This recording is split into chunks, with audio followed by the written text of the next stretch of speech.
और तुहानूं हुण लैके चलीए पंजाब दी राजनीति वाले पासे। दो वड्डियां खबरां पंजाब दी राजनीति नाल जुड़ियां होईयां अज अचानक आईयां और कहंदे ने जी आंदियां ही खबर जिहड़ी है चर्चा विच आ गई। एक खबर तो वड्डी ये है कि विक्रमजीत सिंह मजीठिया चोण लड़न जा रहे हैं। तुसीं हुणे खबरां 'च भी सुन लिया कि किस तरह थापी मार के कह रहे हैं सुखबीर सिंह बादल कि विक्रम मजीठिया माझे दा शेर, तैयार हो जा बई नवजोत सिंह सिद्धू आ गया माझे दा शेर। तो मतलब मन बना लिया है उन्होंने। लेकिन हैरानगी की गल है कि नाल दी नाल ही मजीठे वाली जिहड़ी उन्हां दी अपनी सीट है वो भी नहीं छड्ड रहे, चोण उत्थे भी लड़ रहे हैं। और दूजी वड्डी खबर सरदार प्रकाश सिंह बादल जिन्हां ने 1957 तो शुरुआत की है अपनी कैरीयर दी, चोण लड़ी, चोण जित्ती। मैनूं हुण ये नहीं याद कि MLA किन्ने क वारी बने हैं, मुख मंत्री यूरोप 5 वारी बन चुके हैं और लगातार लगातार लगातार राजनीति नाल जुड़े हुए हैं। 94 साल की उम्र हो गई है तो मुड़ तो चोण लड़न जा रहे हैं लंबी तो एक कुछ होर खबरां भी ने। बड़े प्रसिद्ध हाकी खिडारी अजीतपाल सिंह होरी वो भी चोण लड़ रहे हैं तो प्रभजोत होरां दा उन्हां नाल बहुत नेड़ला कहंदे ने रिश्ता भी है। तो वो भी एक दो होर इस तरह दी खबरां ने पंजाब दी राजनीति दी, वो बाद च साझियां करदे हैं। पहलां गल करिए विक्रम मजीठिया ते नवजोत सिंह सिद्धू की जिहड़ी बहुत तगड़ी टक्कर पंजाब दे विच होण जा रही है ਉਹਦੀ ਪਹਿਲਾਂ ਗੱਲਬਾਤ ਕਰਦੇ ਹਾਂ। ਪ੍ਰਭਜੋਤ ਜੀ ਸਵਾਗਤ ਕਰਦੇ ਹਾਂ। ਸਤਿ ਸ਼੍ਰੀ ਅਕਾਲ। ਸਤਿ ਸ਼੍ਰੀ ਅਕਾਲ ਜੀ। ਸਤਿ ਸ਼੍ਰੀ ਅਕਾਲ ਤੁਹਾਡੇ ਸਾਰੇ ਸਰੋਤਿਆਂ ਨੂੰ ਮੇਰੀ ਪਿਆਰ ਭਰੀ ਸਤਿ ਸ਼੍ਰੀ ਅਕਾਲ ਜੀ। ਔਰ ਤੁਸੀਂ ਟੀਵੀ ਤੇ ਇਸ ਵੇਲੇ ਵਾਚ ਵੀ ਕਰ ਰਹੇ ਹੋ ਸਾਨੂੰ ਔਰ YouTube ਦੇ ਉੱਤੇ, Facebook ਦੇ ਉੱਤੇ ਪ੍ਰਵਾਸੀ ਦਾ ਸਾਡਾ ਐਪ ਹੈ ਔਰ ਟੈਲੀਵਿਜ਼ਨ ਹੈ, ਸਭ ਦੇ ਉੱਤੇ ਅਸੀਂ ਲਾਈਵ ਹਾਂ ਇਸ ਵੇਲੇ। ਪ੍ਰਭਜੋਤ ਜੀ ਬੜੀ ਵੱਡੀ ਖਬਰ ਆਈ ਹੈ। ਇਸ਼ਾਰੇ 'ਚ ਗੱਲ ਤੇ ਚੱਲ ਰਹੀ ਸੀ ਕਿ ਨਵਜੋਤ ਸਿੰਘ ਸਿੱਧੂ ਦੇ ਖਿਲਾਫ ਮਜੀਠੀਆ ਚੋਣ ਲੜਨ ਦੇ ਚਾਹਵਾਨ ਹਨ, ਪਰ ਅੱਜ ਫਾਰਮਲੀ ਅਨਾਊਂਸਮੈਂਟ ਹੋ ਗਈ ਹੈ। ਤੋ ਕਿਵੇਂ ਦੇਖ ਰਹੇ ਹੋ ਇਹਨੂੰ? ਇੱਕ ਪਾਸੇ ਤੇ ਜਿਹੜੀ ਉਹਨਾਂ ਦੀ ਸੀਟ ਹੈ ਮਜੀਠੇ ਵਾਲੀ ਉਹ ਵੀ ਨਹੀਂ ਛੱਡ ਰਹੇ ਤੇ ਉਧਰ ਸਿੱਧੂ ਸਾਹਿਬ ਨੂੰ ਵੀ ਆ ਕੇ ਉਹਨਾਂ ਨੇ ਪੂਰਾ ਚੈਲੰਜ ਦੇ ਦਿੱਤਾ ਹੈ ਤੇ ਕੀ ਇਹਦੇ ਪਿੱਛੇ ਰਣਨੀਤੀ ਨਜ਼ਰ ਆ ਰਹੀ ਹੈ? ਦੇਖੋ ਗੱਲ ਇਹ ਹੈ ਕਿ ਦੋਨਾਂ ਦੀ ਜਿਹੜੀ ਪੋਲੀਟੀਕਲ ਰਾਈਵਲਰੀ ਹੈ ਇੱਕ ਦੂਜੇ ਦੇ ਅਗੇਂਸਟ ਤੋਮਤਬਾਜ਼ੀ, ਬਿਆਨਬਾਜ਼ੀ ਇੱਕ ਲੰਬੇ ਸਮੇਂ ਤੋਂ ਚੱਲੀ ਆ ਰਹੀ ਹੈ।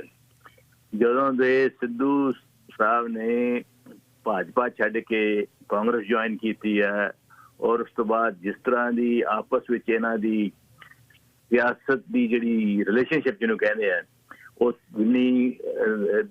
ਜਿਹੜੀ ਦੋਖਮ ਵਾਲੀ ਹੋਈ ਹੈ, ਉਹਦੇ 'ਚ ਲੱਗਦਾ ਹੀ ਸੀ ਕਿ ਇਹ ਅਲਟੀਮੇਟਲੀ ਜਦੋਂ ਦੇ ਉਹਨਾਂ ਦੇ ਅਗੇਂਸਟ ਸਿੱਧੂ ਦੇ ਕਹਿਣ ਤੇ DGP ਚੇਂਜ ਹੋਣ ਤੇ ਐਡਵੋਕੇਟ ਜਨਰਲ ਚੇਂਜ ਹੋਣ ਤੇ ਔਰ ਜਿਵੇਂ ਕੇਸ ਰਜਿਸਟਰ ਕੀਤਾ ਗਿਆ तो लगता ही सी कि ये फाइट ओपन हो गई है और ये फाइट सिर्फ कानूनी फाइट ही नहीं रह गई, ये हुण लड़ाई जिहड़ी है वोटां दी लड़ाई विच भी तब्दील हो जाएगी। एक दूजे दी इलैक्टोरल बैटल है ਉਹਦੇ 'ਚ कन्वर्ट हो जाएगी। तो उस तरह ही होया, एक्सपैक्टेड लाइन ते ही होया कि सिद्धू ਨੂੰ अपोज करनगे विक्रम मजीठिया उस कॉन्स्टिट्यूएंसी तो।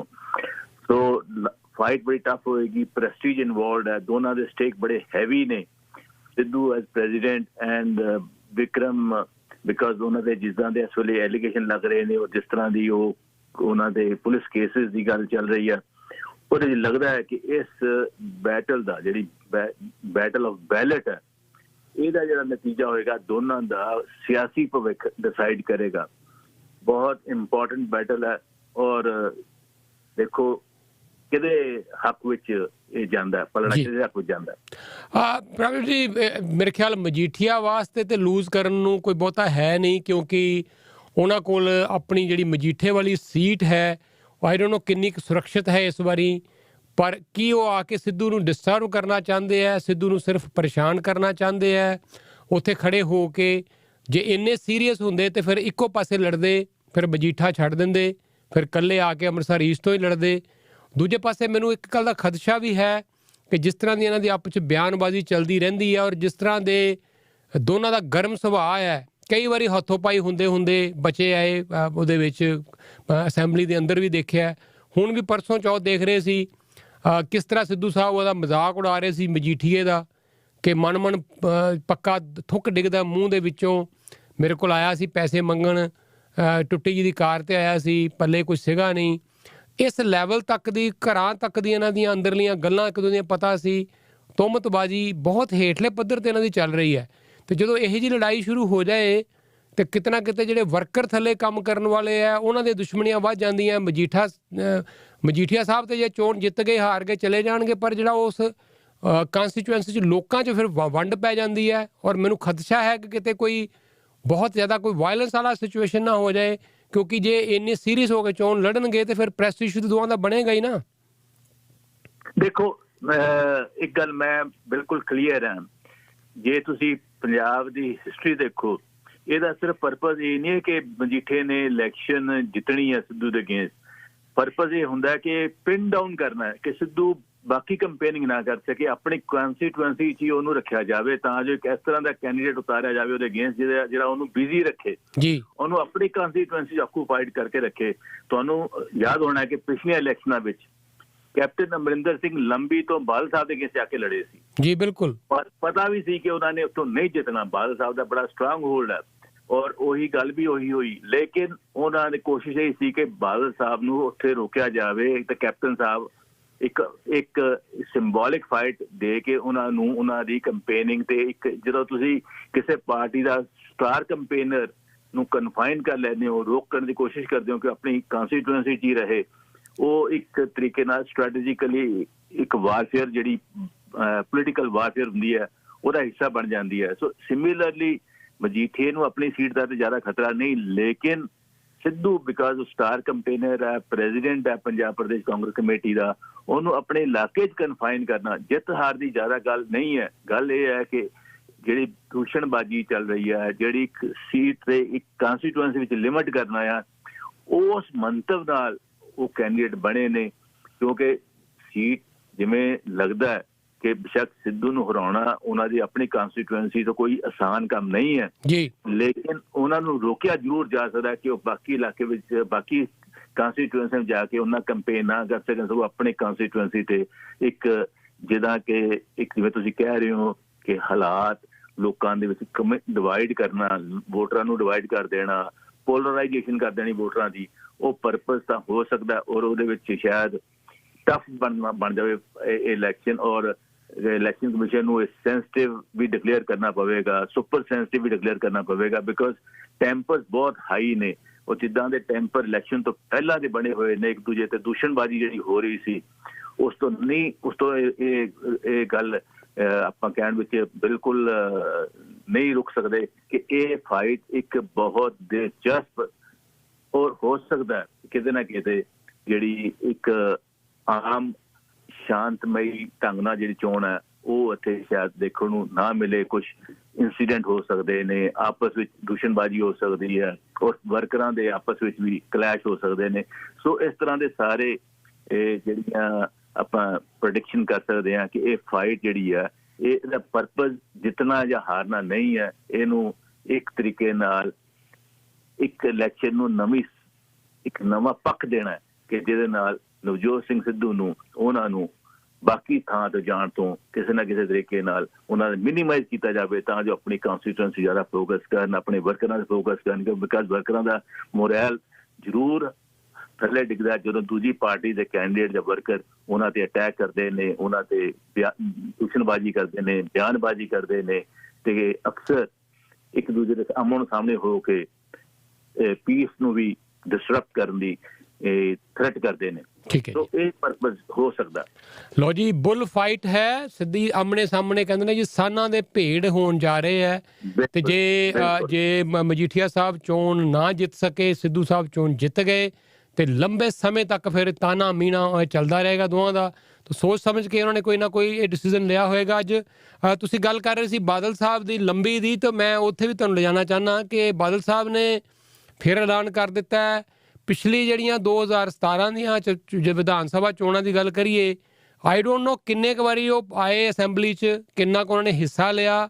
ਮੈਨੂੰ ਤਾਂ ਲੱਗਦਾ ਸਹੁੰ ਚੁੱਕਣ ਵੀ ਨਹੀਂ ਸੀ ਆਏ ਉਦੋਂ, ਜਦੋਂ ਸਾਰਿਆਂ ਨੇ ਸਹੁੰ ਚੁੱਕੀ ਸੀ। ਸਿਹਤ ਉਹਨਾਂ ਦੀ ਠੀਕ ਨਹੀਂ ਰਹਿੰਦੀ, ਪਬਲਿਕਲੀ ਕਿਤੇ ਉਹ ਨਜ਼ਰ ਆਉਂਦੇ ਨਹੀਂ, ਵਨਸ ਇਨ ਏ ਵਾਈਲ ਕਿਤੇ ਕੋਈ ਬਿਆਨ ਦੇ ਦਿੰਦੇ ਆ। 1957 'ਚ ਸ਼ੁਰੂ ਕੀਤਾ ਉਹਨਾਂ ਨੇ ਕੈਰੀਅਰ। ਅੱਜ ਮੈਂ ਦੇਖ ਰਿਹਾ ਸੀ ਕਿ ਕਿੰਨੇ ਵਾਰ ਉਹ MLA ਬਣੇ ਆ। 1969 'ਚ ਸਭ ਤੋਂ ਯੰਗੈਸਟ ਚੀਫ ਮਿਨਿਸਟਰ ਸਾਡੇ ਮੁਲਕ ਦੇ ਉਸ ਵੇਲੇ ਉਹ ਬਣੇ ਸੀ। ਕਿਹੜੀ ਚੀਜ਼ ਜਿਹੜੀ ਰਹਿ ਗਈ, ਜਿਹੜੀ ਉਹਨਾਂ ਨੇ ਪੂਰੀ ਨਹੀਂ ਕੀਤੀ ਹਜੇ, ਕੀ ਰਹਿ ਗਿਆ ਕਮੀ ਪੇਸ਼ੀ ਜਿਹੜੀ ਉਹ ਹਜੇ ਵੀ ਪੂਰਾ ਕਰਨਾ ਚਾਹੁੰਦੇ ਹੈ? ਦੇਖੋ, ਇੱਕ ਗੱਲ ਸਪਸ਼ਟ ਹੈ ਕਿ ਬਾਦਲ ਸੀਨੀਅਰ ਜਿਹੜੇ ਬਾਦਲ ਨੇ ਅੱਜ ਵੀ ਅਕਾਲੀ ਦਲ ਦਾ ਜੇ ਕੋਈ ਰਿਸਪੈਕਟੇਬਲ ਚਿਹਰਾ ਹੈ ਤੇ ਉਹ ਸੀਨੀਅਰ ਬਾਦਲ ਨੇ ਜੀ। ਉਹਨਾਂ ਦੀ ਲੋਕਾਂ ਵਿੱਚ ਹੱਲੇ ਵੀ ਜਿਹੜੀ ਹੈ ਲੋਕਪ੍ਰਿਯਤਾ ਬਹੁਤ ਜ਼ਿਆਦਾ ਹੈ। ਬੇਸ਼ੱਕ 94 ਸਾਲ ਦੀ ਉਮਰ ਵਿੱਚ ਉਹਨਾਂ ਤੋਂ ਉਹਨਾਂ ਐਕਟਿਵ ਰੋਲ ਐਕਸਪੈਕਟ ਨਹੀਂ ਕੀਤਾ ਜਾ ਸਕਦਾ, ਬਟ ਇੱਕ ਸਿੰਬੋਲਿਕ, ਕਿਉਂਕਿ ਉਹਨਾਂ ਨੇ ਉਸ ਇਲਾਕੇ ਦਾ ਬਹੁਤ ਕੰਮ ਕੀਤਾ ਔਰ 5 ਵਾਰੀ ਦੇਖੋ ਅਕਾਲੀ ਦਲ ਵੱਲੋਂ 4 ਵੱਡੇ ਲੀਡਰ ਚੀਫ ਮਿਨਿਸਟਰ ਬਣੇ ਨੇ, ਗੁਰਨਾਮ ਸਿੰਘ, ਜਸਟਿਸ ਗੁਰਨਾਮ ਸਿੰਘ, ਲక్ష్మణ ਸਿੰਘ ਗਿੱਲ, ਪ੍ਰਕਾਸ਼ ਸਿੰਘ ਬਾਦਲ ਤੇ ਸੁਰਜੀਤ ਸਿੰਘ ਬਰਨਾਲਾ ਜੀ। ਔਰ ਬਾਦਲ ਸਾਹਿਬ 5 ਵਾਰੀ ਚੀਫ ਮਿਨਿਸਟਰ ਰਹੇ ਨੇ, ਬਾਕੀ ਸਾਰੇ ਇੱਕ ਜਾਂ ਦੋ, ਜਿਵੇਂ ਗੁਰਨਾਮ ਸਿੰਘ 2 ਵਾਰੀ ਛੋਟੀ ਟਰਮ ਦੇ ਰਹੇ, ਲక్ష్మణ ਸਿੰਘ ਗਿੱਲ 1 ਵਾਰੀ ਰਹੇ, ਬਰਨਾਲਾ ਸਾਹਿਬ 1 ਵਾਰੀ ਰਹੇ, ਲੇਕਿਨ ਬਾਦਲ ਸਾਹਿਬ 5 ਵਾਰੀ। ਸੋ 8 ਅਕਾਲੀ ਚੀਫ ਮਿਨਿਸਟਰਾਂ ਜੋ ਬਾਦਲ ਸਾਹਿਬ ਦਾ ਇੱਕ ਰੋਲ ਜਿਹੜਾ ਰਿਹਾ ਉਹ ਬਹੁਤ ਅਲੱਗ ਰਿਹਾ ਔਰ ਉਹਨਾਂ ਤੇ ਉਸ ਤਰ੍ਹਾਂ ਦੇ ਦੂਸ਼ਣਬਾਜ਼ੀ ਉਹਨਾਂ ਦੇ ਅਗੇਂਸਟ ਨਹੀਂ ਹੁੰਦੀ ਜਿਹੜੀ ਸੁਖਬੀਰ ਬਾਦਲ ਦੇ ਅਗੇਂਸਟ ਹੁੰਦੀ ਹੈ ਕਿ ਉਹ ਬਿਜ਼ਨਸਮੈਨ ਹੈ, ਉਹ ਐਗਜ਼ੈਕਟਿਵ ਅਫਸਰ ਹੈ, ਉਹ CEO ਹੈ, ਲੇਕਿਨ Badal out and out senior Badal ਸਿਆਸਤਦਾਨ ਨੇ ਔਰ ਉਹਨਾਂ ਦਾ ਇੱਕ ਰੁਤਬਾ ਬਣਿਆ ਹੋਇਆ ਜਿਹਨੂੰ ਉਹ ਯੂਜ਼ ਕਰਨਾ ਚਾਹੁੰਦੇ ਨੇ ਇਸ ਇਲੈਕਸ਼ਨ ਵਿੱਚ, ਬਿਕਾਜ਼ ਇਹ ਇਲੈਕਸ਼ਨ ਬਹੁਤ ਪ੍ਰੈਸਟੀਜੀਅਸ ਬਣ ਗਈ ਹੈ ਕਿਉਂਕਿ ਹਮੇਸ਼ਾ ਜਿਹੜੀ ਲੜਾਈ ਰਹੀ ਹੈ ਪੰਜਾਬ ਵਿੱਚ ਉਹ ਅਕਾਲੀ ਤੇ ਕਾਂਗਰਸ ਦੀ ਰਹੀ ਹੈ ਪਾਵਰ ਵਿੱਚ ਆਉਣ ਦੀ। ਵਾਰੀ ਪਾਵਰ ਚਾਹੁੰਦੇ ਰਹੇ ਨੇ, ਜਦ ਕਿ ਅਕਾਲੀਆਂ ਨੇ ਜਦੋਂ 2012 ਵਿੱਚ ਇਹ ਤੋੜਿਆ ਤੇ ਦੂਜੀ ਵਾਰੀ ਪਾਵਰ 'ਚ ਆਏ, ਨਹੀਂ ਤਾਂ ਹਰ ਪਾਰਟੀ ਕਦੇ ਇੱਕ ਵਾਰੀ ਕਾਂਗਰਸ ਇੱਕ ਵਾਰੀ ਅਕਾਲੀ ਇਸ ਤਰ੍ਹਾਂ ਪਾਵਰ ਜਾਂਦੇ ਰਹੇ ਨੇ। ਲੇਕਿਨ ਇਹ ਜਿਹੜੇ ਪਲੇਅਰ ਨੇ ਉਹ ਵੱਧ ਗਏ ਨੇ, ਆਪ ਬਹੁਤ ਸਟਰੋਂਗ ਇਮਰਜ ਹੋ ਰਹੀ ਹੈ ਔਰ ਸਮਝੋ ਜਿਹੜਾ ਸਮਾਜ ਮੋਰਚਾ ਹੈ ਕਿਸਾਨਾਂ ਦਾ ਉਹ ਵੀ ਇੱਕ ਸਟਰੋਂਗ ਬਣ ਗਿਆ, ਕੰਟੈਸਟੈਂਟ ਬਣ ਗਿਆ ਔਰ ਆਪੋਨੈਂਟ ਬਣ ਗਿਆ। ਸੋ ਇਹਨਾਂ ਹਾਲਾਤਾਂ ਵਿੱਚ ਬਾਦਲ ਸਾਹਿਬ ਨੂੰ ਐਜ਼ ਇੱਕ ਅਕਾਲੀ ਦਲ ਦਾ ਰਿਸਪੈਕਟੇਬਲ ਚਿਹਰਾ ਵਜੋਂ ਉਤਾਰਨਾ ਇਹ ਇੱਕ ਸਟ੍ਰੈਟੇਜਿਕ ਚਾਲ ਹੈ। ਬੇਸ਼ੱਕ 94 ਦੀ ਉਮਰ ਵਿੱਚ ਉਹਨਾਂ ਤੋਂ ਕੋਈ ਜ਼ਿਆਦਾ ਐਕਸਪੈਕਟ ਨਹੀਂ ਕੀਤਾ ਜਾ ਸਕਦਾ, ਲੇਕਿਨ ਕਿਉਂਕਿ ਉਸ ਇਲਾਕੇ ਵਿੱਚ ਉਹਨਾਂ ਦੀ ਪਪੂਲੈਰਿਟੀ ਤੇ ਉਹਨਾਂ ਦਾ ਰੁਤਬਾ ਦੇਖਦੇ ਹੋਏ ਅਕਾਲੀ ਦਲ ਨੇ ਇੱਕ ਜਿਵੇਂ ਚੈਸ ਦੀ ਹੁੰਦੀ ਨਾ ਚਾਲ ਉਹ ਚੱਲੀ ਹੈ ਤੇ ਉਹਨਾਂ ਨੂੰ ਦੁਬਾਰਾ ਕੈਂਡੀਡੇਟ ਬਣਾਇਆ। ਜੀ ਬਿਲਕੁਲ ਜੀ, ਔਰ ਕਹਿੰਦੇ ਨੇ ਵੀ ਇੱਕ ਸੀਟ ਦੀ ਵੈਲਿਊ ਹੈ ਤਾਂ ਅਕਾਲੀ ਦਲ ਇਸ ਵੇਲੇ ਉਹੀ ਅਕਾਲੀ ਦਲ ਜਿਹੜਾ 60 70 80 ਸੀਟਾਂ ਦੀ ਭਾਲ ਕਰਦਾ ਸੀ ਅੱਜ ਇੱਕ ਸੀਟ ਲਈ ਸਟਰਗਲ ਕਰ ਰਿਹਾ ਹੈ ਤੇ ਉਹਨਾਂ ਨੂੰ ਲੱਗਦਾ ਹੋਏਗਾ ਕਿ ਜੇ ਕੰਫਰਟੇਬਲੀ ਅਗਰ ਇਹ ਸੀਟ ਜਿੱਤੀ ਜਾ ਸਕਦੀ ਹੈ, ਕੰਫਰਟੇਬਲ ਤਾਂ ਖੈਰ ਰਾਜਨੀਤੀ 'ਚ ਕੁਛ ਨਹੀਂ ਹੁੰਦਾ, ਪਰ ਫਿਰ ਵੀ ਉਹਨਾਂ ਨੂੰ ਲੱਗਦਾ ਹੈ ਕਿ ਸੀਟ ਇੱਕ ਕਿਉਂ ਛੱਡੀਏ, ਬਜਾਏ ਕਿ ਬਾਦਲ ਸਾਹਿਬ ਦੀ ਬਜਾਏ ਕਿਸੇ ਹੋਰ ਨੂੰ ਖੜਾ ਕਰਕੇ ਸੀਟ ਨਾ ਜਿੱਤੀ ਗਈ। ਤਾਂ ਬਾਦਲ ਸਾਹਿਬ ਐਕਟਿਵ ਹੋਣਗੇ ਨਹੀਂ ਹੋਣਗੇ, ਕੰਮ ਕਰਨਗੇ ਨਹੀਂ, ਉਹ ਬਾਅਦ ਦੀ ਗੱਲ ਹੈ, ਲੇਕਿਨ ਉਹ ਲੂਜ਼ ਨਹੀਂ ਕਰਨਾ ਚਾਹੁੰਦੇ ਆਪਣੇ ਸਟਰੋਂਗ ਹੋਲਡ ਲੰਬੀ ਨੂੰ, ਤੇ ਇਸ ਕਰਕੇ ਉਹਨਾਂ ਨੂੰ ਐਲਾਨ ਕਰ ਦਿੱਤਾ ਗਿਆ। ਤੁਸੀਂ ਹਾਕੀ ਦੇ ਨਾਲ ਬਹੁਤ ਜ਼ਿਆਦਾ ਦਿਲੋਂ ਜੁੜੇ ਹੋਏ ਹੋ ਲੰਬੇ ਸਮੇਂ ਤੋਂ, ਤੇ ਬੜੇ ਸਾਰੇ ਐਕਟਰ, ਬਹੁਤ ਸਾਰੇ ਹੋਰ ਵੀ ਲੋਕ ਮੈਦਾਨ ਦੇ ਵਿੱਚ ਪੋਲੀਟਿਕਸ 'ਚ ਆਉਂਦੇ ਰਹੇ ਆ ਹਮੇਸ਼ਾ ਹੀ, ਖਿਡਾਰੀ ਵੀ ਕਦੀ ਕਦੀ ਆ ਜਾਂਦੇ ਆ, ਹਾਲਾਂਕਿ ਮੈਂ ਦੇਖਿਆ ਐਕਟਰਾਂ ਦਾ ਜ਼ਿਆਦਾ ਰੁਝਾਨ ਹੁੰਦਾ, ਖਿਡਾਰੀ ਬਹੁਤ ਵਿਰਲੇ ਟਾਵੇਂ ਪੋਲੀਟਿਕਸ 'ਚ ਆਉਂਦੇ ਆ। ਤਾਂ ਅਜੀਤਪਾਲ ਸਿੰਘ ਹੋਰਾਂ ਬਾਰੇ ਪਤਾ ਲੱਗਾ ਕਿ ਉਹ ਚੋਣ ਲੜਨ ਜਾ ਰਹੇ ਆ? ਜੀ ਦੇਖੋ, ਅਜੀਤਪਾਲ ਬਹੁਤ ਲੇਟ ਸਟੇਜ ਤੇ ਉਹਨਾਂ ਨੇ ਡਿਸੀਜਨ ਲਿਆ ਹੈ ਸਿਆਸਤ ਵਿੱਚ ਆਉਣ ਦਾ ਔਰ ਉਹਨਾਂ ਨੇ ਜਿਹੜੀ ਕੈਪਟਨ ਅਮਰਿੰਦਰ ਸਿੰਘ ਦੀ ਪਾਰਟੀ ਹੈ ਪੰਜਾਬ ਲੋਕ ਕਾਂਗਰਸ ਉਹਨੂੰ ਜੁਆਇਨ ਕੀਤਾ ਤੇ ਉਹਨਾਂ ਨੇ ਉਹਨਾਂ ਨੂੰ ਨਕੋਦਰ ਤੋਂ ਆਪਣਾ ਉਮੀਦਵਾਰ ਬਣਾਇਆ। ਦੇਖੋ ਬੜਾ ਇੰਟਰਸਟਿੰਗ ਹੈ ਕਿ 2 ਸਾਡੇ ਓਲੰਪਿਕ ਦੇ ਕੈਪਟਨ ਜਲੰਧਰ ਤੋਂ ਚੋਣ ਲੜ ਰਹੇ ਨੇ।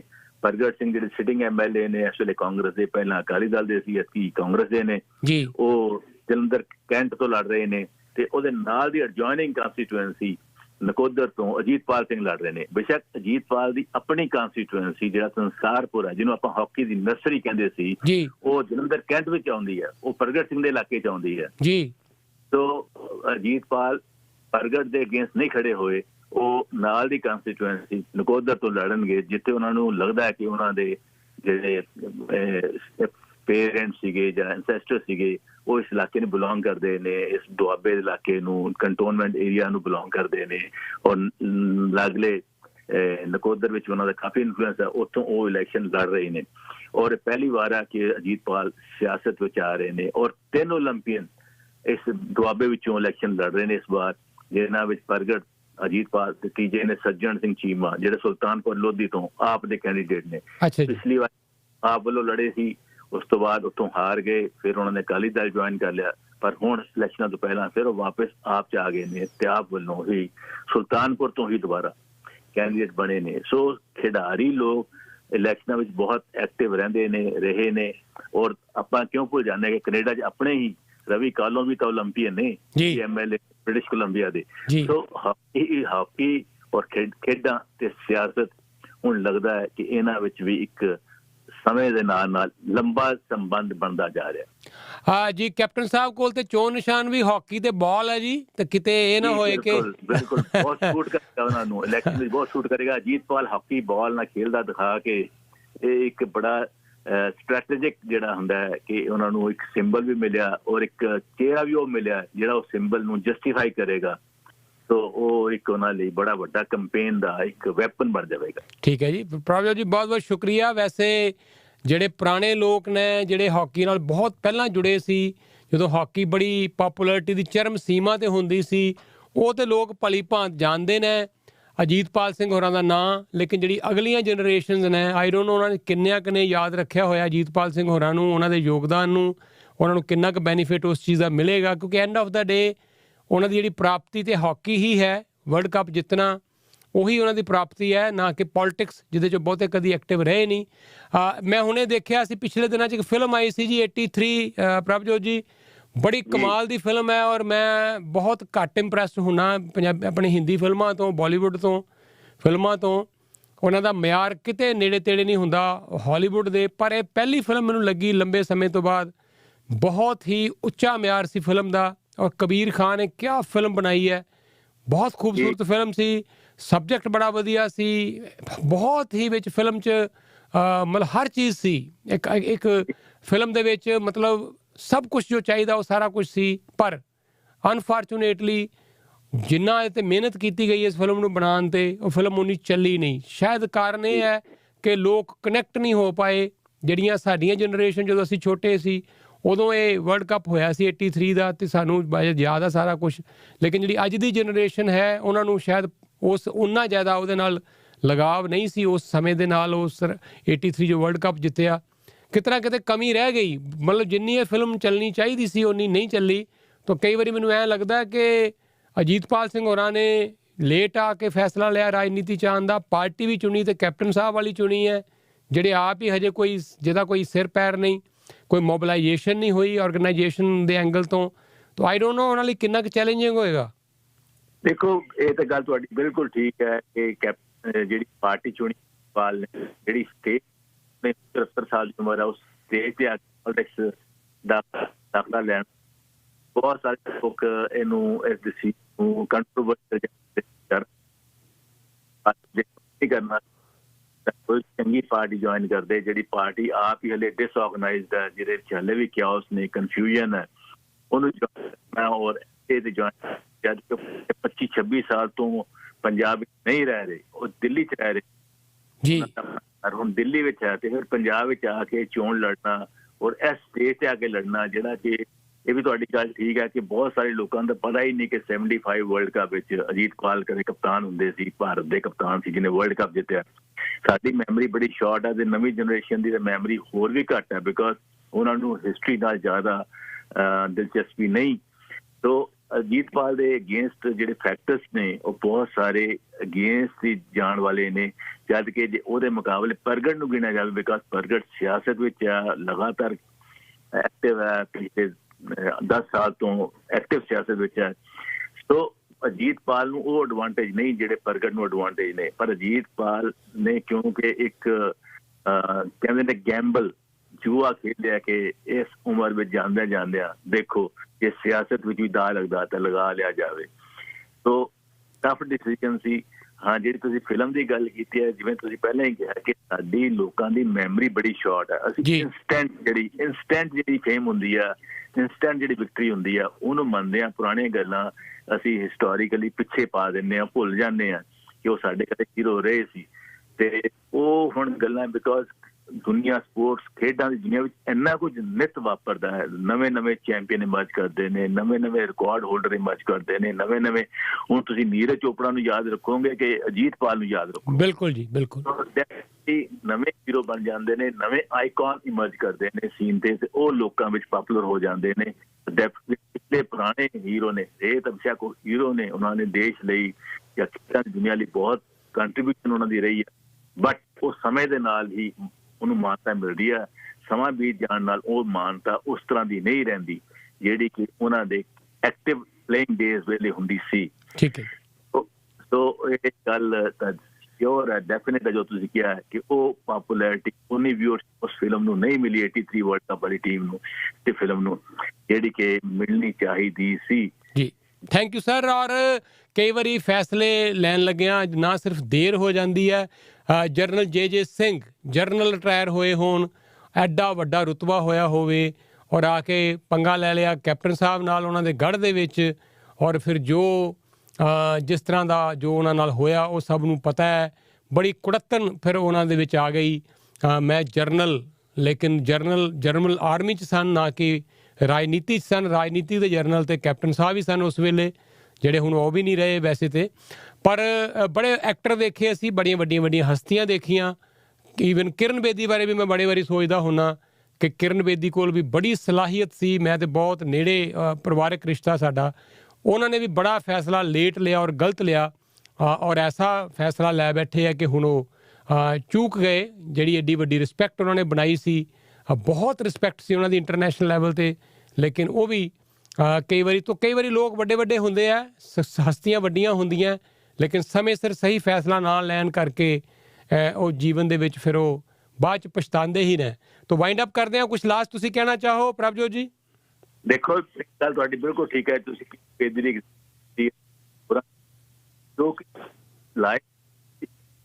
ਆਪਣਾ ਪੇਸ਼ਾ ਚੁਣਦੇ ਹੋ, ਆਪਣੀ ਲਾਈਫ ਦਾ ਚੁਣਦੇ ਹੋ, ਉਹ ਜਦੋਂ ਖਤਮ ਹੋ ਜਾਂਦੀ, ਜਿਵੇਂ ਤੁਸੀਂ ਤੋਂ ਬਾਹਰ ਹੋ ਜਾਣ, ਉਸ ਤੋਂ ਬਾਅਦ ਤੁਸੀਂ ਨਵਾਂ ਫੀਲ ਉਹ ਤੁਹਾਡਾ ਇੰਪੈਕਟ ਉਹਨਾਂ ਨੇ ਕੀਤਾ ਜਿੰਨਾ ਕਿ ਇੱਕ ਪਹਿਲਾ ਜਿਹਨੇ ਸ਼ੁਰੂ ਕੈਰੀਅਰ ਉਸ ਫੀਲਡ ਤੋਂ ਕੀਤਾ ਹੁੰਦਾ।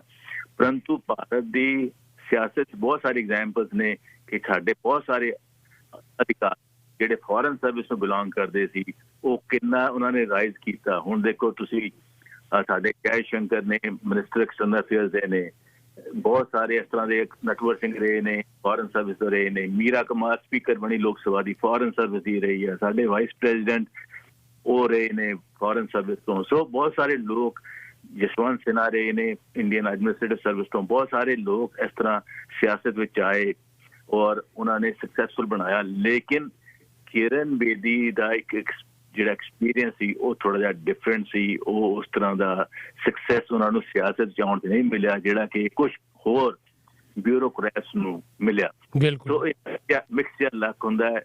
ਕਈ ਵਾਰੀ ਸਰਕਮਸਟੈਂਸਿਸ ਇੱਦਾਂ ਦੇ ਬਣ ਜਾਂਦੇ ਨੇ, ਹਾਲਾਤ ਇੱਦਾਂ ਦੇ ਬਣ ਜਾਂਦੇ ਨੇ, ਜਾਂ ਪਾਰਟੀ ਜਿਹੜੀ ਤੁਸੀਂ ਚੂਜ਼ ਕਰ ਲੈਂਦੇ ਹੋ ਉਸ ਵੇਲੇ ਡਿਸੀਜਨ ਗਲਤ ਹੋ ਜਾਂਦਾ, ਜਾਂ ਜਿਹੜੀ ਕਾਂਸਟੀਟੂਐਂਸੀ ਤੁਸੀਂ ਚੂਜ਼ ਕਰ ਲੈਂਦੇ ਹੋ ਉਹ ਫੈਸਲਾ ਗਲਤ ਹੋ ਜਾਂਦਾ। ਤਾਂ ਉਸ ਕਰਕੇ ਕਈ ਵਾਰੀ ਇਹ ਫੈਸਲੇ ਸਹੀ ਨਹੀਂ ਜਾਪਦੇ ਅਤੇ ਸਹੀ ਨਹੀਂ ਨਿਕਲਦੇ।